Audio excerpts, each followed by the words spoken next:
Gold, trusted gold buyers. మీరు తాకట్టు పెట్టిన బంగారాన్ని విడిపించి ఈ రోజు ఉన్న మార్కెట్ ధరకు కొనబడను.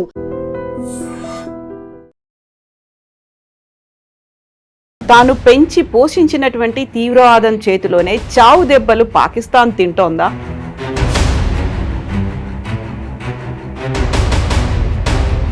ఎందుకని ఆఫ్ఘనిస్తాన్తో పాకిస్తాన్కి యుద్ధం జరుగుతోంది?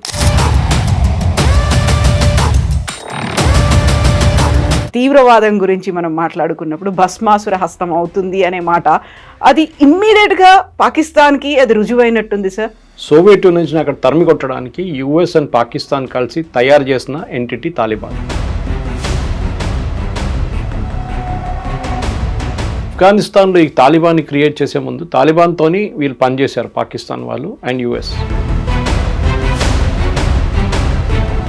ఇప్పుడు పాకిస్తాన్ని ప్రపంచ పటంలో లేకుండా చేస్తాం, ఉనికే లేకుండా చేస్తాము అనేది రాజ్నాథ్ సింగ్ చెప్పిన మాట. ఒకవైపు ఏమో బలూచ్ లిబరేషన్ ఆర్మీ ఉంది, ఇంకొక వైపు తెహ్రీకే తాలిబాన్ ఉంది. అంటే వాళ్లే పాకిస్తాన్ని చూసుకుంటున్నారా? మన ఆపరేషన్ సింధూర్ని స్టార్ట్ చేయాల్సిన అవసరం లేదంటారా? అక్కర్లేదు. మనం కూడా పాకిస్తాన్ ఏం చేస్తున్నారు, వాళ్ళ వైపు నుంచి జైషే మొహమ్మద్ కానీ వాళ్ళందరినీ మన వైపు వాడుకుంటున్నారు. కాశ్మీర్కి వచ్చి అక్కడ టెర్రరిస్ట్ యాక్టివిటీస్ కండక్ట్ చేస్తున్నారు. వాళ్ళు కొంతమంది పారిపోతున్నారు, కొంతమంది చంపేస్తున్నాం మన ఆర్మీ వాళ్ళు. అంతా జరుగుతుందన్నమాట.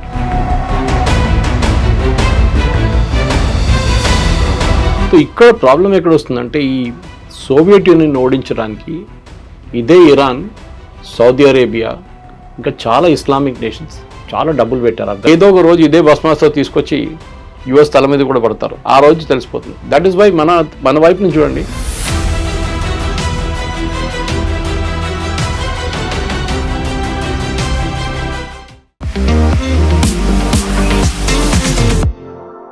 నమస్తే, నేను Kavitha. Welcome to I dream news and నిజాలు. తాను పెంచి పోషించినటువంటి తీవ్రవాదం చేతిలోనే చావు దెబ్బలు పాకిస్తాన్ తింటోందా? ఎందుకని ఆఫ్ఘనిస్తాన్తో పాకిస్తాన్కి యుద్ధం జరుగుతోంది? యాక్చువల్గా పాకిస్తాన్లో అసలు ఏం జరుగుతోంది? ఎందుకని రెండు ముస్లిం దేశాల మధ్య యుద్ధం కొనసాగుతోంది? మనతో పాటుగా ఉన్నారు సీనియర్ జర్నలిస్ట్ సురేష్ కొచ్చతిల్ గారు. సార్ నమస్తే. నమస్తే. సో తీవ్రవాదం గురించి మనం మాట్లాడుకున్నప్పుడు భస్మాసుర హస్తం అవుతుంది అనే మాట, అది ఇమ్మీడియట్గా పాకిస్తాన్కి అది రుజువైనట్టుంది సార్. ఎప్పటి నుంచో ఆఫ్ఘనిస్తాన్లో సోవియట్ యూనియన్ అంటే ఫస్ట్ గవర్నమెంట్ ఒకటి ఉండేది. ఐ థింక్ ఇస్ గుల్బతున్ హెక్మతియార్ అనుకుంటారు. ఆఫ్ఘనిస్తాన్లో ఒక లీడర్ని ప్రాపప్ చేసి ఆయన ప్రైమ్ మినిస్టర్గా చేశారు సోవియట్ యూనియన్. సోవియట్ యూనియన్ నుంచి అక్కడ తరిమి కొట్టడానికి యుఎస్ అండ్ పాకిస్తాన్ కలిసి తయారు చేసిన ఎంటిటీ తాలిబాన్. తాలిబాన్ అంటే స్టూడెంట్స్ అండ్ కొంతమంది మద్రసాలు చదువుతున్న అబ్బాయిలు వాళ్ళు వచ్చి చేరారు, వాళ్ళకి తుపాకీలు ఇచ్చేశారు, వాళ్ళు దిగారు. సోవియట్ యూనియన్ యుఎస్ హెల్ప్తోనే, మనకు అందరికీ తెలుసు, పాకిస్తాన్ హెల్ప్తో వాళ్ళని సోవియట్ యూనియన్ నుంచి అక్కడ తరిమి కొట్టారు. సోవియట్స్ వెళ్ళిపోయిన తర్వాత ఏమైపోయిందంటే మైదానం మొత్తం ఖాళీ అయిపోయింది. ఎవడు కావాలంటే వాడిని కొట్టుకున్నారు. ఫర్ ఎగ్జాంపుల్ నార్దర్న్ అలయన్స్ ఉండే అహ్మద్ షా మసూద్ అని చెప్పి, was very friendly with India. ఆయన్ని 9/11 కన్నా 6 రోజుల ముందు చంపారు. సిరియా నుంచి ఒక టెలివిజన్ ఛానల్ వాళ్ళు వచ్చి కెమెరా లోపల మిసైల్ పెట్టి కెమెరా ఆన్ చేయగానే మిసైల్ వెళ్ళి ఆయన కొట్టేసింది ముందు. ఆయన your sitting 10 feet away. First time అట్లా ఒక అటాక్ జరిగింది అనమాట. ఎవరు ఆలోచించరు అట్లా కూడా చేయొచ్చని. చాలా క్రియేటివ్గా, చాలా క్రియేటివ్. సో ఈ ఆఫ్ఘనిస్తాన్లో ఈ తాలిబాన్ని క్రియేట్ చేసే ముందు తాలిబాన్తోని వీళ్ళు పనిచేశారు పాకిస్తాన్ వాళ్ళు అండ్ యుఎస్. మన దగ్గర జర్నల్ సింగ్ భింద్రన్ వాళ్ళే స్టోరీ చెప్పుకోవచ్చు మనం కావాలంటే. జర్నల్ సింగ్ భింద్రన్ వాళ్ళని తయారు చేసిన మనిషి Indira Gandhi he was a nobody, చిన్న ప్రీస్ట్ ఉండే ఆయన తీసుకొచ్చి పెద్ద హైప్ ఇచ్చేసి, పెద్ద డబ్బులు ఇచ్చి, మనీ ఇచ్చి, ఆయుధాలు ఇచ్చి, ట్రైనింగ్ ఇచ్చి చేసిన మనిషి ఇందిరాగాంధీ. ఎందుకంటే సిక్ గురుద్వారా ప్రబంధక్ కమిటీ అని ఈ అన్ని గురుద్వారా కంట్రోల్ అప్పుడు అకాలీదళ్ చేతిలో ఉండే. సో అట్లానే అకాలీదళని అక్కడ తీసేయాలని చెప్పి భింద్రన్ వాళ్ళని తీసుకొస్తే భింద్రన్ వాళ్ళే తర్వాత భస్మాసుర అయిపోయాడు. తర్వాత ఇందిరాగాంధీ మీదనే దాడి చేశారు, ఇందిరాగాంధీ చంపేశారు, మన అందరికి తెలుసు. ఆపరేషన్ బ్లూ స్టార్ జరిగింది. ఇప్పుడు నిన్న చిదంబరం గారు చెప్పినారు చేసిన తప్పు అంటున్నారు. Anyway that's a different story. కానీ ఆఫ్ఘనిస్తాన్లో తాలిబాన్ని అట్లా ఉంచుకున్నారు వీళ్ళు, ఎందుకంటే వీళ్ళకి పనికి వచ్చింది. అదే టైంలో అల్ఖైదా పుట్టింది. ఒసామా బిన్ లాడెన్, సౌదీ అరేబియాలో one of the richest families, bin Laden family నుంచి వచ్చిన మనిషి ఒసామా బిన్ లాడెన్. వీళ్ళందరూ చదువుకున్నారు, చాలా యోధన్ ఇంజనీర్ బై ద వే. ఆయన అసిస్టెంట్ ఏమో ఐమన్ అల్ జవారీ, ఆయన కూడా డాక్టర్ అంటున్నారు, నాట్ ఎగ్జాక్ట్లీ కన్ఫర్మ్డ్. వీళ్ళందరూ వచ్చి ఆఫ్ఘనిస్తాన్ని ఒక బేస్గా వాడుకున్నారు. తాలిబాన్ ఓవరాల్ కవరేజ్ ఇచ్చింది ప్రొటెక్షన్ కోసం. దాని కింద వీళ్ళందరూ పనిచేసుకున్నారు. అల్ఖైదా ట్రైనింగ్ గ్రౌండ్గా వాడుకున్నారు ఆఫ్ఘనిస్తాన్. ఎవరు లేరు, లాలెస్ కంట్రీ అంటారు. ఇప్పుడు కూడా అంతే. ఆఫ్ఘనిస్తాన్ మనం అనుకుంటే ఇప్పుడు మొన్న జరుగుతుంది అదని కాదు. మీరు ఈ go back to 16th 17th century ఇట్లనే ఉండేది. అంటే వార్లార్డ్స్ ఉంటారు. ఒక ఏరియా ఒక 200-300 స్క్వేర్ కిలోమీటర్లు ఒక వార్లార్డ్ దగ్గర ఉంటుంది. అంటే ఒక ట్రైబ్స్ మ్యాన్. ఆయన చెప్పిందే వేదవాక్యం అంతా ఆయన చెప్పింది నడుస్తుంది అక్కడ. ఇంకేం ఎవరు పట్టించుకో. పక్కన ఇంకోటి ఉంటాడు. వీళ్ళు కూడా సున్నీలు. తాలిబాన్ ఒరిజినలీ సున్నీస్ అనమాట. కానీ దాని తర్వాత ఏమైందంటే అల్ఖైదా వచ్చిన తర్వాత తాలిబాన్ని కూడా వాళ్ళు తినేశారు ఆల్మోస్ట్. అప్పుడే 9/11 జరిగింది. 9/11 జరగగానే యూఎస్కి పిచ్చి పట్టేసి వచ్చి మొత్తం బోరా కేవ్స్ నుంచి మొత్తం కంప్లీట్గా కొట్టారు అల్ఖైదాని. కొట్టిన దాంట్లో తాలిబాన్ కూడా డ్యామేజ్ జరిగింది చాలా మటుకు. దాని తర్వాత అల్ఖైదాని ఫినిష్ చేసేసారు. మనందరికీ తెలిసిందే మన ఒసామా బిన్ లాడెన్ పాకిస్తాన్లో దొరికారు. అది కూడా పాకిస్తాన్ ఆర్మీ క్యాంప్ పక్కన. ఆయన చంపేసిన తర్వాత ఆ స్టోరీ అయిపోయింది అక్కడ. Al-Qaeda got finished. ఇప్పుడు కూడా అల్ఖైదా ఉన్నారు. Some parts of Syria, some parts of Iraq. దాని తర్వాత ఐసిస్ అని వచ్చింది, మనందరికీ తెలుసు, ఇస్లామిక్ స్టేట్ ఆఫ్ సిరియా. అట్లా అదొక ఇంకొక క్రియేషన్ తయారైందన్నమాట. కానీ తాలిబాన్ లాగానే ఉండిపోయారు ఆఫ్ఘనిస్తాన్లో. ఎందుకంటే గవర్నమెంట్ లేకుండా అక్కడ. యుఎస్ నేటో కలిసి చాలా సంవత్సరాలు ట్రై చేశారు కొంచెం సెంబ్లెన్స్ అని తీసుకొద్దాం చెప్పి. కానీ చాలా మటుకు సూసైడ్ అటాక్స్ జరిగింది. కాబుల్ పోలీస్ అకాడమీ మీద, అక్కడున్న డిప్లొమాటిక్ మిషన్స్ మీద, మన మిషన్ మీద దాడి జరిగింది. వాళ్ళకి ఏంటంటే సూసైడ్ చేయడానికి రెడీగా ఉన్నారు, లైన్ కట్టేసుకొని ఉన్నారు అందరూ. అండ్ దాని తర్వాత వాళ్ళ ఒక షరియా కోడ్ లాగా, strict Islamic code, women should not come out, మా అమ్మాయిలకు చదువు లేదు, స్కూల్కి వెళ్ళాల్సిన అవసరం లేదు, పాట పెట్టకూడదు, సినిమా థియేటర్లు వద్దు. ఇట్లా ఆలోచించండి. ఆఫ్ఘనిస్తాన్ అనేది ఒక టైంలో పాత ఫోటోలు తీస్తే మీకు అనిపిస్తుంది మినిస్కర్ట్స్ వేసుకొని తిరుగుతుండే ఆఫ్ఘనిస్తాన్. మెయిన్ యూనివర్సిటీ, కాబుల్ యూనివర్సిటీలో. అట్లాంటి ఒక ఆఫ్ఘనిస్తాన్ ఇట్లా తయారైందనమాట. ఎనీవే అది వాళ్ళ చాయిస్, వాళ్ళు ఎట్లా రూల్ చేసుకుంటారు. కానీ దాని తర్వాత పాకిస్తాన్ తాలిబాన్ కొంచెం ఫ్రెండ్లీ అయిపోయారు. ఎందుకంటే ఒకసారి యూఎస్ పారిపోయారు. మన అందరూ తెలుసు, బైడెన్ ఏరియాలో యూఎస్ పారిపోయారు. అక్కడ పారిపోయారు లిటరలీ. వాళ్ళ ఎక్విప్మెంట్ అంతా బాగారం ఎయిర్ ఫోర్స్ బేస్లో పెట్టి overnight that disappeared. NATO కానీ యూఎస్ కానీ.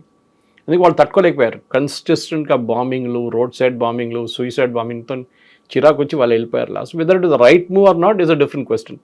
ట్రంప్ ఏమో అంటున్నాడు అది చేసిందంత తప్పు, we should have been there only అంటున్నారు. ఇప్పుడేమో మాకు బగారం ఎయిర్ ఫోర్స్ బేస్ కావాలంటున్నారు. దాని తర్వాత తెహ్రీకే తాలిబాన్ ఒక ఎంటిటీ తయారైంది. పేర్లాగా కామన్గా ఉంది కానీ they operate only in Pakistan, especially border areas of Afghanistan and Pakistan. ఈ బార్డర్ ఏరియాని డురాండ్ లైన్ అంటారు, DURAND. అదే బ్రిటిష్ వాళ్ళు డ్రా చేసిన ఒక లైన్. అది పాకిస్తాన్ అంగీకరించట్లేదు. పాకిస్తాన్ ఓకే అంటున్నారు కానీ ఆఫ్ఘనిస్తాన్ అంగీకరించట్లేదు. ఆ లైన్ కాదు, మేము ఇంకా పాకిస్తాన్ లోపలికి రావాలంటున్నారు వాళ్ళు. సో వాళ్ళ స్ట్రాటజీ క్లియర్ అన్నమాట. సో దానికోసం వాళ్ళు ఏమైనా చేస్తారు. రెగ్యులర్గా పాకిస్తాన్ ఆర్మీ మీద తెహ్రీకే తాలిబాన్ దాడి చేస్తున్నారు. ఇప్పుడు కాదు, చాలా సంవత్సరాల నుంచి. వాళ్ళ రావల్పిండి హెడ్ క్వార్టర్స్ మీద కొట్టారు ఒకసారి, సూసైడ్ బాంబింగ్ చేశారు. చాలా మట్టుకు ఇప్పుడు మనం చూస్తున్న జాఫర్ ఎక్స్ప్రెస్ కానీ మిగతా అంతా వీళ్ళు చెప్తున్నది బలూచ్ లిబరేషన్ ఆర్మీ అంటారు కానీ దాంట్లో తెహ్రీకే తాలిబాన్ చేయకూడదు, దాంట్లో డౌట్ లేదు. ఇప్పుడు లేటెస్ట్ ఫ్లాష్ పాయింట్ ఏం జరిగిందంటే వాళ్ళ ఒక టెర్రరిస్ట్ లీడర్ని చంపడానికి పాకిస్తాన్ ట్రై చేశారు. ఎందుకంటే మొన్న వాళ్ళ పాకిస్తాన్ ఆర్మీ క్యాంప్ మీద దాడి చేసి జాఫర్ ఎక్స్ప్రెస్ని డీరైల్ చేసిన తర్వాత దాని కోపంగా వీళ్ళు వెళ్ళి కొట్టారు పాకిస్తాన్ ఎయిర్ ఫోర్స్. తాలిబాన్కి ఎయిర్ ఫోర్స్ లేదు ఎక్కువ, ఉన్నదంతా పాత హెలికాప్టర్లు, అది ఫ్లై చేస్తుందో లేదో కూడా తెలియదు. అది యూఎస్ వాళ్ళు అట్లనే పెట్టి వెళ్ళిపోయారు అక్కడ. కానీ వాళ్ళ దగ్గర ఉన్నది మెయిన్ కాంపోనెంట్ ఏంటంటే సూసైడ్ బాంబర్స్. అది నేను చెప్పాను కూడా చూడండి, ముందు పెద్ద లైన్ ఉంది వాళ్ళ దగ్గర రెడీగా, ఎంతమంది కావాలంటే అంతమంది వెళ్తారు సూసైడ్. పాకిస్తాన్కి ఇప్పుడున్న భయం అది. ఇది కన్వెన్షనల్ వార్ కాదు. మన ఇప్పుడు we go back to Vietnam. ఇంత పెద్ద యుఎస్ ఆర్మీని ఓడించింది ఒక చిన్న గెరిలా ఆర్మీ. ఓకే, వియట్కాంగ్ అని చెప్పి వాళ్ళ గెరిలా ఆర్మీ యుఎస్ ఆర్మీని ఓడించిన వియట్నాంలో లెసన్స్ ఏంటంటే కన్వెన్షనల్ వార్ కాదు, this is a unconventional war. ఇప్పుడు మన ఎగ్జాంపుల్ చెప్పాలంటే ఇరాక్లో జరిగినట్లా చెప్పొచ్చు మనం కావాలంటే. అది కాకుండా సిరియాలో జరిగింది చెప్పొచ్చు, అక్కడ కుర్డిస్తాన్లో జరిగింది. ఒక ఆర్మీ రెగ్యులర్ ఆర్మీ ఇర్రెగ్యులర్ ఆర్మీతో ఫైట్ చేస్తున్నారు. ఫర్ ఎగ్జాంపుల్ ఈవెన్ మీరు కాశ్మీర్ తీసుకోండి, మనం ఫైట్ చేస్తున్నప్పుడు వీఆర్ ఫైటింగ్ ద టెర్రరిస్ట్. వాళ్ళు రూల్స్ పాటించరు. ఆర్మీ అన్నప్పుడు ఆర్మీ టు ఆర్మీ కొన్ని రూల్స్ ఉంటుంది, రూల్స్ ఆఫ్ ఎంగేజ్మెంట్ ఉంటుంది. మీరు ఒకరిని పట్టుకుంటే ప్రిజనర్ ఆఫ్ వార్గా ట్రీట్ చేయాలి, అని హ్యూమన్గా ట్రీట్ చేయాలి, అన్ని హ్యూమన్ రైట్స్ ఇవ్వాలి, వాడికి తిండి పెట్టాలి, వాడిని హ్యాండ్ కఫ్ చేయకూడదు, చాలా రూల్స్ ఉన్నాయి అట్లా. కానీ టెర్రరిస్ట్ ఇదంతా పట్టించుకోరు. సో ఈ తెహరీకే తాలిబాన్ని ట్యాకిల్ చేయడానికి పాకిస్తాన్ ఆర్మీ కొంచెం ఒక ఏం చెప్తా కొంచెం గట్స్ వచ్చేసింది వాళ్ళు, ఎందుకంటే యూఎస్ ఇప్పుడు బ్యాక్ చేస్తున్నారు వాళ్ళని. స్పెషలీ ఖైబూర్ పఖ్తూన్వా కానివ్వండి, ఇక్కడ ఇటువైపు బలూచిస్తాన్ వైపు రేర్ ఎర్త్స్కి ఒక యూఎస్ కంపెనీ మొన్ననే ఫస్ట్ కన్సైన్మెంట్ యూఎస్కి పంపించారు. అటువైపు చైనా ఏమో మేము ఇవ్వమంటున్నారు. సో పాకిస్తాన్ మీద మొత్తం డిపెండ్ అయి ఉన్నారు యూఎస్ ఇప్పుడు. సో యూఎస్ ఏమన్నారంటే ఫస్ట్ రాగానే మీరు చూసుంటారు, ట్రంప్ రాగానే ఒక పాకిస్తాన్తో మన ఆపరేషన్ సింధూర్ తర్వాత ఈ రేర్ ఎర్త్స్ కోసం అగ్రిమెంట్ సైన్ చేశారు. ఆ రేర్ ఎర్త్స్ అగ్రిమెంట్లో వాళ్ళు ఏం చెప్పారంటే బలూచ్ లిబరేషన్ ఆర్మీని మీరు టెర్రరిస్ట్ గ్రూప్గా డిక్లేర్ చేయండి అని అసీం మునీర్ డిమాండ్ చేశారు. ట్రంప్ ఇమ్మీడియట్లీ అంగీకరించారు, బికాజ్ ఆయనకే రేర్ ఎర్త్స్ కావాలి అక్కడ ఉన్నది. అది వీళ్ళేమో థ్రెటన్ చేస్తున్నారు. దీని ముందు చైనీస్ వర్కర్స్ని చాలామందిని చంపారు వీళ్ళు, బలూచ్ లిబరేషన్ ఆర్మీ వాళ్ళు. సో తెహరీకే తాలిబాన్ ఏమో నార్త్ నుంచి కొడుతుంది, అంటే వాళ్ళ basically north of Pakistan and south of Afghanistan. వీళ్ళేమో బలూచ్ వాళ్ళు ఇక్కడి నుంచి, ఖైబూర్ పఖ్తూన్ వాళ్ళు ఇంకా ట్రైబల్ గ్రూప్స్ చాలా ఉన్నారు. మొన్న పాకిస్తాన్ ఎయిర్ ఫోర్స్ అక్కడ కూడా బాంబ్ చేశారు, మీరు గుర్తుండి, వాళ్ళ ఓన్ సిటిజన్స్ మీద బాంబ్ చేశారు వాళ్ళు. కానీ మేము చేయలేదన్నారు, అందరికి తెలిసి చేశారని చెప్పేసి. ఇప్పుడు పాకిస్తాన్ ఫారిన్ మినిస్టర్ నిన్న కూడా భారతదేశంలో ఉన్నారు ఆయన ఏం చెప్పారంటే మేము 58 మంది పాకిస్తాన్ సోల్జర్స్ని చంపామంట. కొంతమంది ఏమో 120 అంటున్నారు, కానీ ఆయన ఇచ్చిన figure 58. We will go with that figure, ఎందుకంటే ఆయన ఒఫీషియల్ కదా రిప్రజెంటింగ్ ఆఫ్ఘనిస్తాన్ ప్రాబ్లం ఏంటంటే present government, Taliban government problem ఏంటంటే లోకంలో చాలా తక్కువ గవర్నమెంట్స్ వాళ్ళని అంగీకరించారు. One of them is Russia. మిగతా వాళ్ళు ఎవరు, ఈవెన్ ఇండియా ఇప్పుడు దాకా we are not accepted Taliban regime. కాకపోతే వాళ్ళు మాత్రం అంతా ఫ్రెండ్షిప్ చూస్తున్నారు. వాళ్ళకి కావాలి, ఎందుకంటే వాళ్ళకి ఇన్ఫ్రాస్ట్రక్చర్ కావాలంటే మనమే, రోడ్లు వేసింది మనమే, దీనికన్నా ముందు కూడా ఇప్పుడు కూడా మనమే వేస్తున్నాం. ఇక్కడ హాస్పిటల్ కట్టింది మనమే, వాళ్ళ పార్లమెంట్ కట్టింది మనమే. ఇదంతా మనం చేసాం వాళ్ళ కోసం, ఎందుకంటే అప్పుడున్న గవర్నమెంట్ని కొంచెం హ్యాపీ హ్యూమర్గా పెట్టుకుందాం అనుకుని చేసామన్నమాట. ఇప్పుడు కూడా అది పనికి వస్తుంది. ఇప్పుడు మన Muizzu is the classic case. మాల్డీవ్స్లో రాగానే ఇండియా అవుట్ అని చెప్పి క్యాంపెయిన్ తీసుకొచ్చి ఇండియాని అక్కడి నుంచి అంత తరిమి కొట్టాలని చెప్పారు. కానీ లాస్ట్ ఏం జరిగింది, లాస్ట్ ఆయన ఇప్పుడు 6 నెలలకు వచ్చి ఒక $50 మిలియన్ తీసుకెళ్తాడు. మనమే హెల్ప్ చేస్తున్నాం. అప్పు తీసుకొని ఇక్కడి నుంచి ఇప్పుడు అప్పు కట్టలేకపోతున్నారు. సో దాని ద్వారా మన దగ్గర వచ్చి డబ్బులు తీసుకెళ్తున్నారు అనమాట. ఇది కూడా అంతే సంగతి. ఆఫ్ఘనిస్తాన్కి ఏం కావాలంటే వాళ్ళకి డబ్బులు లేవు వాళ్ళ దగ్గర. వాళ్ళకి ఉన్నది ఒకటే ట్రేడ్, ఓపియం, డ్రగ్స్. అది రావాలంటే పాకిస్తాన్ త్రూ నుంచి రావాలి. పాకిస్తాన్లో కొన్ని ఏరియాస్లో కూడా ఓపియం కల్టివేట్ అవుతుంది. అక్కడి నుంచి కరాచీ వచ్చి, కరాచీ నుంచి అది శ్రీలంక వైపు వెళ్తుంది. కానీ ప్రాబ్లం ఎక్కడ వచ్చిందంటే కొత్తగా భారతదేశంలో ఉన్న మన నేవల్ ఫోర్సు కార్వార్ కానీ ఇంకోటి లక్షద్వీప్లో కొత్త పోస్టులు పెట్టారు, చాలా పెద్ద నేవల్ బేసెస్ పెట్టారు. దాంతో డ్రగ్స్ ఆగిపోయింది అక్కడే. వాళ్ళకు రూట్ లేదు. ఇప్పుడు వాళ్ళు పంపించాలంటే సోవియట్ యూనియన్ నుంచి పంపించాల్సి వస్తుంది. అది చాలా డిఫికల్ట్ ఇప్పుడున్న వార్ సినారియోలో. ఇట్లా వైపు ఇరాన్కి వెళ్తే వాళ్ళు చంపేస్తారు, ఇరాన్ వాళ్ళు పట్టుకుంటే చంపేస్తారు డ్రగ్స్తో. ఇక్కడికి వెళ్తారు, రెవెన్యూ లేదు వాళ్ళ దగ్గర. సో ఆ ఉన్న రెవెన్యూని కావాలని చెప్పి భారతదేశంలో వచ్చి ఇప్పుడు భారతదేశం ఆర్మీ దగ్గర, ఇండియన్ ఏం చెప్తా గవర్నమెంట్ దగ్గర మా హాస్పిటల్ చూసుకోండి, మా రోడ్లు చూసుకోండి అంటే ఇండియన్ గవర్నమెంట్ కూడా బయట అని చెప్పకుండా ఓవరాల్ పైన నుంచి మనం చేస్తున్నాం, వాళ్ళకి హెల్ప్ చేస్తున్నాం డెఫినెట్గా. అది పాకిస్తాన్కి నచ్చట్లేదు. ఎందుకంటే moment of India towards Afghanistan ఇండియాకి వచ్చినప్పుడు మీరేమో యూఎస్తో వెళ్ళిపోయారు, ఆఫ్ఘనిస్తాన్ మా దగ్గర వచ్చారు. ఇప్పుడు జరగబోతుంది ఏంటంటే ఎండ్ ఆఫ్ ద డే పాకిస్తాన్లో I predict over the next 1 week చాలా సూసైడ్ బాంబింగ్స్ జరుగుతుంది, దాంట్లో డౌట్ లేదు. Because yesterday his language was very clear. మేము మా కన్వెన్షనల్ వార్ కాదు ఫైట్ చేసి, అన్కన్వెన్షనల్ వార్ ఫైట్ చేస్తాం, అది మేము చేసి చూపిస్తాం ఎట్లా చేయాలని చెప్పి. ఎందుకంటే any day Pakistan air force is superior to Afghan air force. Pakistan army is very well trained compare to Afghanistan. మూడోది వాళ్ళకి నేవల్ అసెట్స్ లేదు, నేవల్ అసెట్స్ పని కూడా రాదు. It's land lock country. Exactly Pakistan navy use చేయలేరు. సో ఈ ఫస్ట్ 2 ఎయిర్ ఫోర్స్ అండ్ ఆర్మీని వాడుకోవచ్చు. కానీ నిన్న చూసిన దాని ప్రకారం కొన్ని వీడియోలు వచ్చినాయి బయటికి, వీళ్ళు పారిపోతున్న వీడియోలు వచ్చినాయి పాకిస్తాన్ ఆర్మీ వాళ్ళు.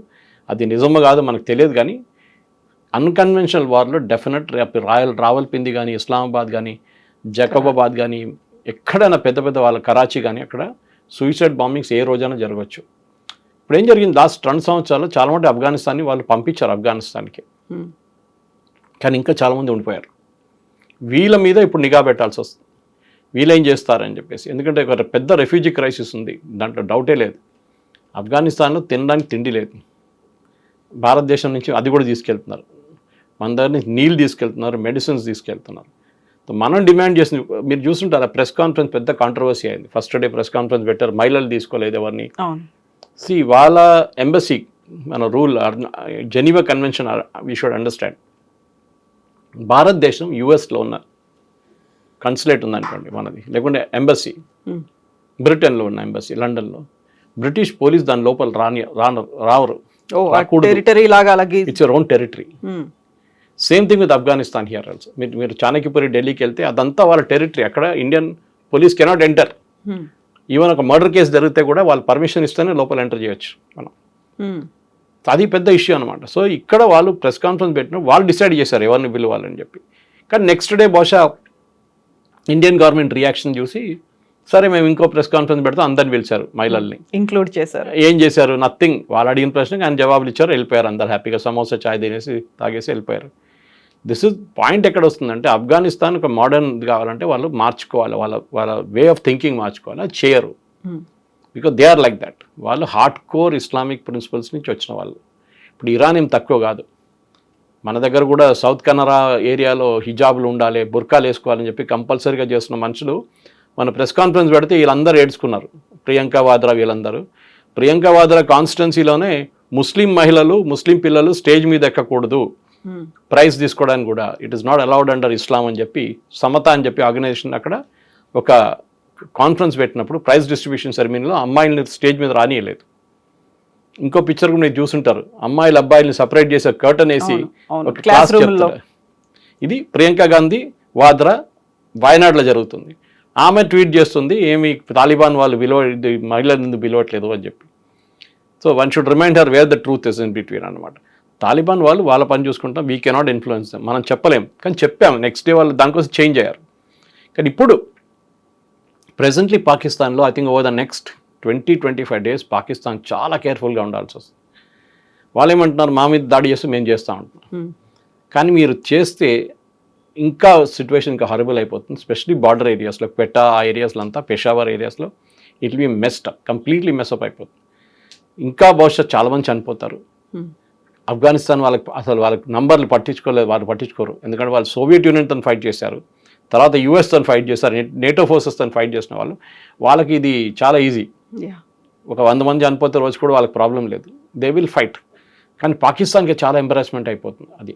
ఎస్పెషలీ వాళ్ళ ఏదైనా డిప్లొమాటిక్ అసెట్స్ ఎఫెక్ట్ అవుతుంది. రేపు మన యూఎస్ ఎంబసీ మీద దాడి చేశారనుకోండి, ఇస్లామాబాద్ కానీ రావల్పిండి కానీ, it will be a big blow అనమాట.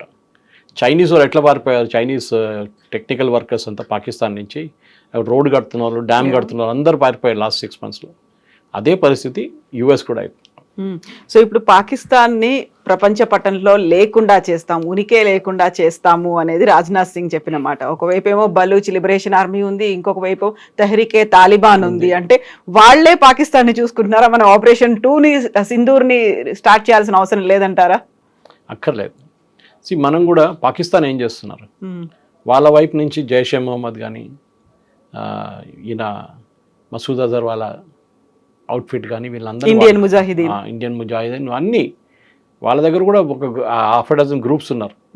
వాళ్ళందరినీ మన వైపు వాడుకుంటున్నారు. కాశ్మీర్కి వచ్చి అక్కడ టెర్రరిస్ట్ యాక్టివిటీస్ కండక్ట్ చేస్తున్నారు. వాళ్ళు కొంతమంది పారిపోతున్నారు, కొంతమంది చంపేస్తున్నాం మన ఆర్మీ వాళ్ళు, అంతా జరుగుతుంది అనమాట. కానీ అదే పాలసీ మనం కూడా అడాప్ట్ చేస్తున్నాం. ఇప్పుడు బలూచిస్తాన్ మీరు ఎప్పుడు వింటారు, ఇండియన్ ఆర్మీ సపోర్టెడ్ టెర్రరిస్ట్ అని పాకిస్తాన్ స్టేట్మెంట్ ఇస్తారు. అది జాఫర్ ఎక్స్ప్రెస్ బాంబింగ్ జరిగిన తర్వాత కూడా, దాని తర్వాత అక్కడ ఏదైనా ఇన్సిడెంట్ జరిగితే బలూచిస్తాన్లో వీళ్ళు చెప్పేది ఇది.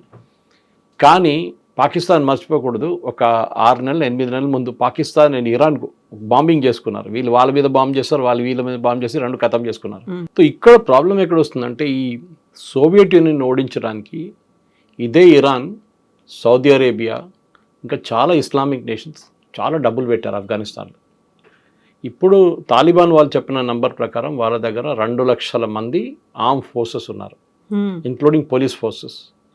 అది కొంచెం ఎగ్జాజరేట్ చేసి ఉండొచ్చు, 1,00,000 ఉండొచ్చు కావాలంటే. 1,00,000 కూడా పెద్ద నంబరే కదా. And that to not conventional war, unconventional war fight చేస్తారు. సూసైడ్ బాంబర్స్ ఉండి ఉంటారు, ఏదైనా తయారు వాళ్ళు అట్లనే వాళ్ళు, ఎందుకంటే వాళ్ళకి ఇంపాక్ట్ కావాలి.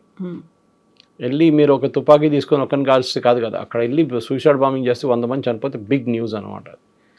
ఈ ప్రాబ్లం ముల్లా అమర్ కానీ వీళ్ళందరూ స్టార్ట్ చేసిన నెట్వర్క్ ఏది, దాని నడిమిట్లో హక్కానీ నెట్వర్క్ ఒకటి ఉంది పాకిస్తాన్ నుంచి ఉండే ముందు, వాళ్ళు కూడా దీంట్లో ఉన్నారు. ఇదంతా కలిసి ఆఫ్ఘనిస్తాన్ని బేస్గా వాడుకొని పాకిస్తాన్ మీద దాడి చేస్తారు. దాంట్లో మన మోటివేషన్ ఉందా అంటే బహుశా అవుట్. ఉండొచ్చు. I'm not denying it. Indirect గా ఇండైరెక్ట్గా రా వాళ్ళు చేస్తున్నారా లేదా అనేది we will never come to know, because రా అట్లా ఆపరేట్ చేయరు. వాళ్ళ నెట్ ఆపరేట్ మెథడాలజీ డిఫరెంట్ ఉంటుంది అన్నమాట. ఎందుకంటే రేపు ఇదే తాలిబాన్ వాళ్ళు మన మీద కూడా ఒక రోజు రావచ్చు అని చెప్పి ఒక రియలైజేషన్ ఉంటుంది. పాకిస్తాన్ ఒక సెక్షన్ తీసుకొని డబ్బులు ఇచ్చి మన వైపు పంపించవచ్చు కాశ్మీర్కి. ఇన్ఫాక్ట్ అదే జరుగుతుంది అనుకున్నాం మనం. యుఎస్ పారిపోయినప్పుడు వీళ్ళందరికీ ఏం పని లేదు, అక్కడ జాబ్లెస్ అయిపోయారు. ఎవరిని చంపుతారు? చంపాల్సిన వాడు పారిపోయాడు, అక్కడ సోవియట్ వాళ్ళు పారిపోయింది, దాని తర్వాత యూఎస్ పారిపోయింది, నేటో వెళ్ళిపోయింది. ఎవరిని వెళ్ళి కొడతారు మీరు? సో పాకిస్తాన్ దొరికారు వాళ్ళకన్నమాట. సో వాళ్ళు ఆఫ్ఘనిస్తాన్ ఏమంటున్నారంటే మాకు సంబంధం లేదు తహరీకే తాలిబాన్తో, మీరు మీ వైపు నుంచి మా మీద దాడి చేస్తున్నాం, మేము మీ వైపు మేము చేస్తాం దాడి, మమ్మల్ని బాంబు చేస్తే మేము కూడా చేస్తాం అని చెప్పి నిన్న రాత్రి బాంబింగ్ జరిగింది. 58 మంది చనిపోయేదని అంటున్నారు. కానీ ప్రాబ్లం అక్కడ కాదు. Problem is again I'm repeating is వీళ్ళ కన్వెన్షనల్ ఫోర్సెస్ మీద దాడి చేస్తే, ఒక ఎయిర్ ఫోర్స్ బేస్ ఏదైనా ఉండొచ్చు. మనకు తెలుసు, మన పాకిస్తాన్లో వాళ్ళ పిల్లలు చదువుతున్న స్కూల్ కూడా అటాక్ చేశారు, కేడెట్ స్కూల్ అటాక్ చేశారు. వీళ్ళు చాలా బాధ అనిపించారు, చాలామంది పిల్లలు చనిపోయారు దాంట్లో. So they will do anything, ఏదైనా చేస్తారు తెహరీకే తాలిబాన్. కానీ వాళ్ళు మీరు కంట్రోల్ చేస్తే ద ప్రాబ్లమ్ ఈజ్ అది ఇంకా అన్కంట్రోలబుల్ అయిపోతుంది. ఒక పొలిటికల్ సొల్యూషన్ కావాల్సి వస్తుంది దీనికి. పొలిటికల్ సొల్యూషన్ రావాలంటే వీళ్ళిద్దరు కూర్చొని మాట్లాడుకోవాలి. కానీ పాకిస్తాన్ డౌట్ ఏంటంటే వీళ్ళు ఆఫ్ఘనిస్తాన్ ఇండియా వైపు వెళ్తున్నారు, వాళ్ళ వైపు ఒక స్లాంట్ ఉంది వాళ్ళకి, వాళ్ళ దగ్గర నుంచి డబ్బులు తీసుకుంటున్నారు, వాళ్ళ దగ్గర నుంచి టెక్నాలజీ తీసుకుంటున్నారు, వాళ్ళ దగ్గర నుంచి రోడ్లు కట్టుకుంటున్నారు. ఇదంతా చూసిన తర్వాత భారతదేశానికి కూడా అర్థమైపోయింది ఇప్పుడు ఆఫ్ఘనిస్తాన్లో కూడా మనకు చాలా మటుకు న్యాచురల్ రిసోర్సెస్ చాలా ఉన్నాయి, రేర్ ఎర్త్స్. అక్కడ మనం ఎందుకు చేసుకోకూడదు? అండ్ ఇంకోటి, బగారాం ఎయిర్ ఫోర్స్ బేస్ యుఎస్కి ఇయ్యరని చెప్పారు, ఇండియాకి ఇయ్యాలని ఎప్పుడు చెప్పలేదు కదా, మేము మీకు ఇయ్యమని చెప్పలేదు. ఎగ్జాక్ట్లీ. మనకు Bagram air force base control ఇస్తే పక్కన చైనా అక్కడి నుంచి you can use that as listening post అంట ఇంగ్లీష్లో. అంటే వాళ్ళు ఏం చేస్తున్నారు, చైనా వాళ్ళు ఏం చేస్తారు దానికోసం యూఎస్ అడిగారు. వాళ్ళకి తాలిబాన్తో ప్రేమ ఏం లేదు, వాళ్ళకి ఆ బగారాం ఎయిర్ ఫోర్స్ బేస్, ఎందుకంటే దట్స్ వెరీ క్రిటికల్ అనమాట, very strategic air force base. అది వస్తే మనకు కూడా చాలా మంచి ఇన్ఫ్లుయెన్స్ ఉంటుంది దాని గురించి. సో బహుశా జరగవచ్చు రేపు 1 or 2 years ఉన్న సీక్రెట్లీ కూడా మనం అక్కడి నుంచి ఆపరేట్ చేసుకుంటాం. అది ఎవరికి తెలియదు కూడా రేపు జరిగిందో లేదనేది. కానీ ఆఫ్ఘనిస్తాన్ ఓవరాల్గా ఇండియా వైపు ఒక స్లాంట్ ఉంది. ఆ స్లాంట్ ఇంకా మన వైపు నుంచి మంచిగా వాడుకొని అట్ ద సేమ్ టైం కొన్ని హ్యూమన్ రైట్స్ అన్నీ అడగలేము వాళ్ళ దగ్గర. మహిళలకి కాకుండా పిల్లలకి ఎడ్యుకేషన్ మేము చూసుకుంటాము భారతదేశం, మీ పిల్లల్ని ఇండియాకి పంపించాం. చాలామంది అవుతున్నారు ఆఫ్ఘన్ స్టూడెంట్స్ ఇండియాలో. అది కాకుండా మనం స్కూల్ అక్కడ నడిపిస్తాం, కాబట్టి మహిళల టీచర్లు పంపిస్తాం. Okay, but you should not put much of restriction దాని మీద అని చెప్పొచ్చు. మోడరేట్ తాలిబాన్ అక్కడ ఉంది ఒకటి. ఆ మోడరేట్ తాలిబాన్ని మీరు బయటకు తీస్తారు. అది చూసారు నిన్న, మహిళల్ని ఎప్పుడు కలవరు ఈయన ఫారిన్ మినిస్టర్. ఆలోచించండి, మన దగ్గర ఉన్న ప్రెస్ కాన్ఫరెన్స్లో మహిళలు వచ్చి కూర్చున్నారు, అందరు కోపంతో ఉన్నారు. కానీ అడిగినప్పుడు అన్ని జవాబులు అని చెప్పేసిండు, చెప్పాల్సిందని. దాని తర్వాత క్వైట్గా వెళ్ళిపోయింది. అందులో కూడా పిల్లల చదువు గురించి అడిగారు వాళ్ళు. సో మీరు ఇరాన్ చూడండి, ఇప్పుడు ఇరాన్లో హిజాబ్ వేయకుండా మీరు యూనివర్సిటీకి వెళ్ళారు, హిజాబ్ కంపల్సరీ, మ్యూజిక్ ప్లే చేయకూడదు, సినిమాలు లేవు. ఎప్పుడైనా అడుగుతున్నారండి? మొన్న దాకా సౌదీ అరేబియా కూడా ఇదే ఉండే కదా. మొహమ్మద్ బిన్ సల్మాన్ వచ్చిన తర్వాత Saudi Arabia is really gone modern కంప్లీట్గా. ఆయన ఏమంటున్నారు, 2030 దాకా మేము యూరోప్ లాగా చేసేస్తామంటున్నారు సౌదీ అరేబియాని. ఆలోచించండి, అంటే the land of Mecca and Medina will become Europe అంటున్నారు ఆయన. అంత మోడర్నైజ్ చేయబోతున్నాను నేను. వాళ్ళకి అందరికీ తెలిసింది ఏంటంటే ఈ క్రూడ్ ఆయిల్ అనేది ఎప్పుడు ఉండదు, ఇంకా బహుశా ఇంకొక 50 సంవత్సరాలు మ్యాక్సిమం. కొంతమందికి అయితే 20-30 సంవత్సరాలు ఫినిష్ అయిపోతుంది ఆయిల్ అంతా. దాని తర్వాత ఏం చేస్తారు? మీరు బేస్ డెవలప్ చేయాలి, ఇండస్ట్రియలైజేషన్ చేయాలి, మ్యానుఫ్యాక్చరింగ్ ఉండాలి, మీకు సైన్స్ అండ్ టెక్నాలజీ ఉండాలి, స్పేస్ టెక్నాలజీ ఉండాలి, మిసైల్ టెక్నాలజీ ఉండాలి. సౌదీ అరేబియా కూడా దాంట్లో ఇన్వెస్ట్ చేస్తున్నారు. రేపు బహుశా ఆఫ్ఘనిస్తాన్ కూడా మనం ఇదే ఇవ్వబోతున్నాం. మేము మీకు మిసైల్స్ ఇస్తాము, మాకు డబ్బులు ఇవ్వండి. డబ్బులు కూడా మేము మీ దగ్గర ఉన్న ప్రోడక్ట్స్ అమ్మేసుకొని మీకు డబ్బులు ఇప్పించేస్తాం. రేర్ ఎర్త్ మినరల్స్ అనమాట. అది మనం తవ్వి అక్కడికి తీసుకురావాలంటే పెద్ద ఛాలెంజ్. ఎందుకంటే మనకి సీ రూట్ లేవు అక్కడి నుంచి. సీ రూట్ రావాలంటే మనం త్రూ ఇరాన్ రావాల్సి వస్తుంది. ఇరాన్ నుంచి వచ్చి షబార్ పోర్ట్ మీకు గుర్తుంటుంది, అది మనకి ఇచ్చి. కానీ ఇప్పుడు అది యూఎస్ అక్కడ కూడా శాంక్షన్స్ పెట్టారు. ఓవరాల్ చూస్తే ఏంటంటే ఆఫ్ఘనిస్తాన్ భారతదేశానికి దగ్గరకు వస్తుంది. అది పాకిస్తాన్కి పెద్ద వరి, చాలా పెద్ద టెన్షన్ పాకిస్తాన్కి. ఎందుకంటే ఏం చేస్తారో వీళ్ళు, ఏం చేపిస్తారో వీళ్ళు భారతదేశాన్ని, అది ఇంకా భయం అనమాట. సో తెలుగులో సామెత ఉంటుంది, శత్రువుకి శత్రువు మిత్రుడు అవుతాడు అనేది. కరెక్ట్, ఇంగ్లీష్లో ఉంది, your friends friend, your enemies my friend అంటారు. ఒక విన్ విన్ సిచ్యువేషన్ ఎలా చేసుకోవాలి, డైరెక్ట్ గా అయినా ఇండైరెక్ట్ గా అయినా ఆఫ్ఘనిస్తాన్ కి హెల్ప్ చేయడమే కాదు, పాకిస్తాన్ ని దెబ్బతీయాలి. నాట్ ఓన్లీ ఆపరేషన్ సింధూర్ 2.0 కాదు, ఇలా కూడా తీయొచ్చు అనేది. కరెక్ట్, ఎందుకంటే అన్కన్వెన్షనల్ వార్ ఫైట్ చేయడంలోనే స్మార్ట్గా ఉంటాం. యుఎస్ చూడండి, ఎక్కడెక్కడ డబ్బులు పెట్టలేదు వాళ్ళు. సుదాన్లో పెట్టారు, ఆఫ్రికాలో చాలా కంట్రీస్లో అన్స్టేబుల్ చేశారు, even south Africa interference try చేశారు వాళ్ళు. మన దగ్గరున్న బంగ్లాదేశ్లో చేశారు, శ్రీలంకలో ట్రై చేశారు, చాలా చోట్ల. వాళ్ళ మెయిన్ పని ఇది. ప్రాక్సీ ఏంటంటే వాళ్ళ డమ్మీ రెజీమ్స్ పెట్టుకుంటారు అక్కడ. నాచ్ రాజా నాచ్ అంటే అట్లాంటి మనిషి కావాలి వాళ్ళకి, ప్రైమ్ మినిస్టర్ ఏం చేయమంటే అది చేస్తాడు. మహమ్మద్ యూనిస్ అదే కదా, సేమ్ థింగ్. సో లైక్ అట్లాంటి వాళ్ళు వాళ్ళకి 50 మంది కావాలి. ఆఫ్రికా కానివ్వండి, వెస్ట్ ఏషియా కానివ్వండి. వెస్ట్ ఏషియా చూడండి, ఖతార్ని ఇడా ఎయిర్ బోస్ బేస్లో, యుఎస్లో ఎయిర్ బేస్లో, పెద్ద ఎయిర్ బేస్లో ఖతారీ ఎయిర్ బేస్ చేస్తున్నారు దాన్ని. Huge protest in US. How can you allow Islamic regime to, రేపు they can do anything. Qatar is home to Muslim Brotherhood, Hamas, Al Qaeda, వీళ్ళందరూ అక్కడే కదా హెడ్ క్వార్టర్స్ వీళ్ళందరిది. రేపు వాళ్ళు వచ్చి హెడ్ క్వార్టర్స్ యూఎస్లో పెట్టి ప్లేన్లో తీసుకొచ్చి అక్కడ దింపుతారు యూఎస్లో వీళ్ళందరినీ మళ్ళీ ఇంకో 9/11 చేయడానికి.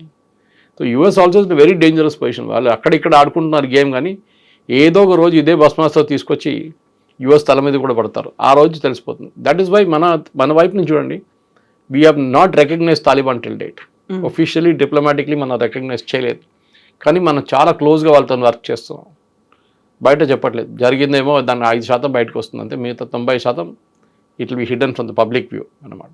స్కూల్ కడతారు, బస్ స్టాండ్ కడతారు, ఇది ఏం చెప్తారు, పార్లమెంట్ కట్టాం, హాస్పిటల్, అదన్నీ పబ్లిక్ ఐలో ఉంటుంది. అది కాకుండా అండర్ ద రాడార్ చాలా ఉంటుంది అన్నమాట.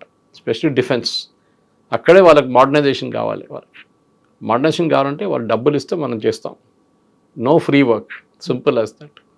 సో దానికి మోదీ గవర్నమెంట్ పనిచేస్తున్నారు. డెఫినెట్గా ఒక 5-6 సంవత్సరాల తర్వాత దీని రిజల్ట్స్ మళ్ళీ బయటకు వస్తుంది. అప్పుడు మనం ఏం చేశారని చెప్పేసి ఒక క్లారిఫికేషన్ వచ్చేస్తుంది. సో ఆఫ్ లేట్ అయితే ఒక నమ్మదగినటువంటి మిత్రుడిగా భావిస్తోంది ఆఫ్ఘనిస్తాన్ భారతదేశాన్ని. డెఫినెట్గా వాళ్ళకి చాయిస్ లేదు. పాకిస్తాన్ దగ్గర వెళ్ళలేరు, ఇరాన్ దగ్గర వెళ్ళలేరు, భయపడతారు వీళ్ళందరూ. శాంక్షన్స్ పెడతారు కదా యుఎస్ అని. ఈవెన్ ముస్లిం దేశాలు అయినప్పటికీ కూడా రారు, ఎవ్వరు రారు. ఒక టైంలో అదే చెప్పాను మీకు, సౌదీ అరేబియా కానివ్వండి, ఇరాన్ కానివ్వండి, ఖతార్, వీళ్ళందరూ ఫండ్ చేశారు వీళ్ళని డబ్బులు ఇచ్చి. అదే తాలిబాన్ ఇప్పుడు ఎవరు ఇంగ్లీష్లో అంటారు, nobody is touching the with the barge pole also.